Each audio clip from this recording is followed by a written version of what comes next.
Actress Vaishali Thakkar के मामले की जांच पुलिस कर रही है, उसमें कई पहलू खुलना बाकी है। उनके पुराने जो पहलू रहे हैं, उनकी कैसी जर्नी रही है, उसको बताने के लिए हमारे साथ उनके दोस्त मनीष हैं। मनीष, क्या कहेंगे जब आपने सुना कि ऐसा कुछ वैशाली के कदम रहे हैं? क्या कुछ क्या रिस्पॉन्स था आपका? कैसे डील कर रहे थे उस सिचुएशन से?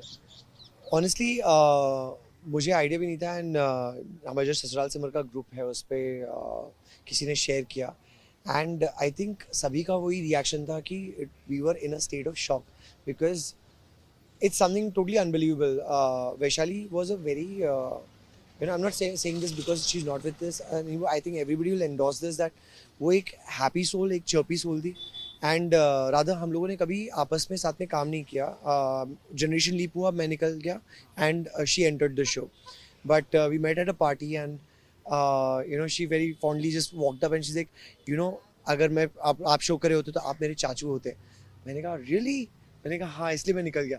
And that's how we got to talking and she is like, हम लोग मेरे को सब लोग सेट पे बताते हैं कि अगर आप सेट पे होते ना तो हम दोनों की बहुत जमती, क्योंकि आप भी मस्तीखोर हो, मैं भी मस्तीखोर हूँ एंड स्टफ. सो ऐसा मस्तीखोर एंड हैप्पी इंसान suddenly when you hear something which is so drastic, it just you can't put 2+2 together.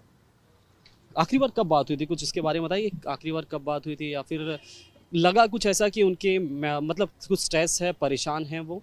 बिल्कुल नहीं. सो लास्ट मोस्टली हमारी जो भी है इंस्टाग्राम पे ही बात होती थी. मिलना बहुत पहले हुआ था, लॉकडाउन के बाद शायद मिले भी नहीं हम लोग. So every time it was like because she used to post these funny reels and stuff या फनी स्टोरीज, तो उस पर बातें होती थी. But it was always happy conversations. तो कभी ऐसा था ही नहीं जब भी आपको लगे कि कुछ भी डल मोमेंट है उसकी ज़िंदगी में. So that's the reason it is double shocking for all of us. साथ ही कुछ यादों की बात हो तो आज सभी सभी की आंखें नम हैं, लेकिन बहुत सारी यादें हैं जो खूबसूरत हैं। क्या कुछ कहेंगे? पार्टी में मिलना हुआ और कि किस तरह की पर्सनालिटी थी वो, और क्या कुछ यादें आपके लिए साथ छोड़ गई? Personality like I said, she was full of life. तो इसीलिए ऐसा लगता है कि suicide is like this say it's what do you call a permanent और इट्स डैम दिस थिंग कि क्यों आप ऐसा करेंगे. It is very difficult to speak about because एक इंसान को देख के लगे कि हाँ थोड़ा कुछ दुख है, कुछ ये है, या फिर वो इंसान कुछ होल्ड ऑन कर रहा है, ऐसा कभी साइन ही नहीं था. सो इसलिए देयर वाज नो पॉसिबिलिटी कि ऐसा कुछ हो. तो इसलिए ये अभी भी इतना ज़्यादा शॉकिंग है. साथ ही मनीष, कि सुसाइड लेटर मिला, एक नोट मिला हुआ है, क्या कुछ नज़र आता है आपको कि और या क्या कहना चाहेंगे पुलिस प्रशासन से जो इस मामले की पूरी जांच कर रहे हैं? I am not sure. मैंने अभी तक सुसाइड नोट के बारे में मुझे डिटेल्स पता नहीं है.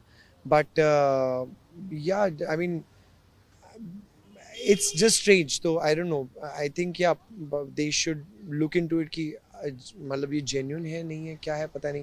Because it's very strange.